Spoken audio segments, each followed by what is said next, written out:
J'ai décidé de faire cette petite vidéo pour corriger le français des uns et des autres, en commençant par moi-même, parce que euh, on se jette beaucoup dans les abréviations et on oublie, bon, j'ai envie de dire pour ceux qui savaient d'abord écrire, on oublie beaucoup de règles de grammaire et on perd le vocabulaire aussi.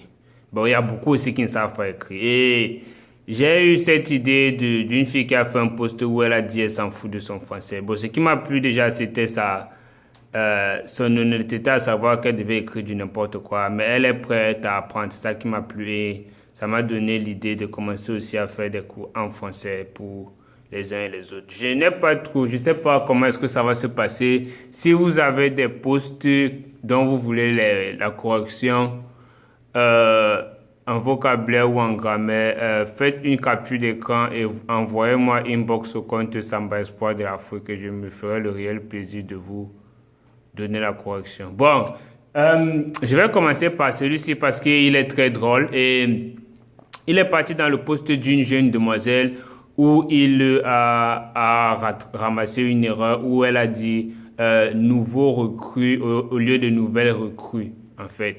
Et il s'est basé de ça pour dire comme la fille est illettrée et patati patata c'est une bordel. Bon, je sais pas, je connais pas la vie de la fille, je suis pas là pour regarder la vie des gens.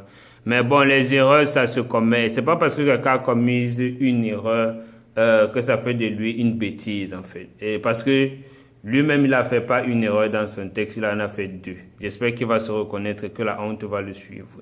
Sur ce, je vais corriger très rapidement. Déjà, dans son texte, il dit, je vais mettre la capture d'écran en début de vidéo, il dit qu'on la jalouse. Il n'a même pas dit qu'on la jalouse, il a dit qu'on la jalouse. Puis il a dit, on va jalouser quoi? Et puis à la fin, il a écrit fainéantise comme ça, en fait. Bon, déjà, je vais commencer par corriger le premier. On ne dit pas que on. Il me faut le marqueur bleu là. On ne dit pas que on. On dit qu'on.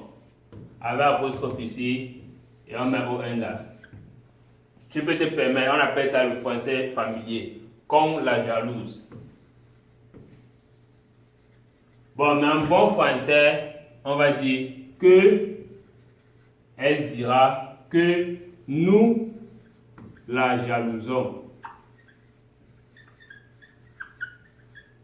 On écrit comme ça comment? C'est comme ça. Ça c'est un meilleur français. Que je dis on c'est très indéfini, mais quand tu définis une classe de personnes qui dans ce cas était un groupe auquel elle appartient, ou un groupe de personnes qui jalousent la dite fille, il préfère mieux de dire que nous la jalousons. Ça dépend du texte.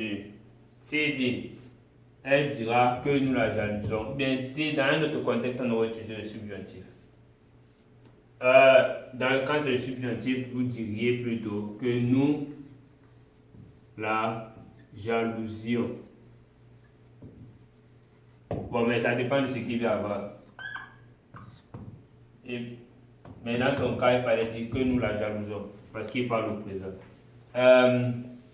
Bon, ensuite, il a dit on va jalouser quoi? Oui, même dans ce cas, c'est mieux de dire qu'allons-nous jalouser.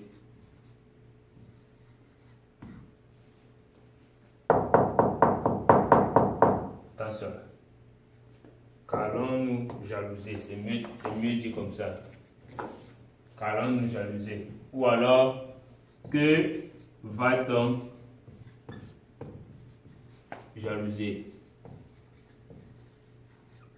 Parce que comme on parle, c'est pas on va jalouser quoi? C'est que va-t-on jalouser? Ce qui est mieux à dire, c'est allons-nous, que va-t-on vendre? Allons-nous vendre? Ici c'est R. Qu'allons-nous vendre? Donc il faut utiliser un verbe du troisième groupe pour voir que vous avez la bonne terminologie. Par exemple, ici, je vais dire que va-t-on vendre. N'oubliez pas, les verbes qui se terminent par ER sont les verbes du premier groupe et ils sont parfois très dérangeants avec la tonalité. Donc ici, je vais dire qu'allons-nous vendre. Je vois que non, c'est le premier groupe. Je mets jalousie avec ER. Ensuite, le dernier mot qu'il a utilisé, c'est fainéantise. Un mot que beaucoup de gens utilisent mais qui ne savent pas écrire. En fait, fainéantise vient de deux mots. Un fait qui est néant. Néant veut dire nul, zéro. Résultat zéro. Maintenant, fainéant revient en un mot. C'est un fait qui est néant. Il a oublié le T ici. Est-ce que parce qu'il a fait ces trois erreurs, on doit le considérer comme une bêtise? Bon, je ne sais pas.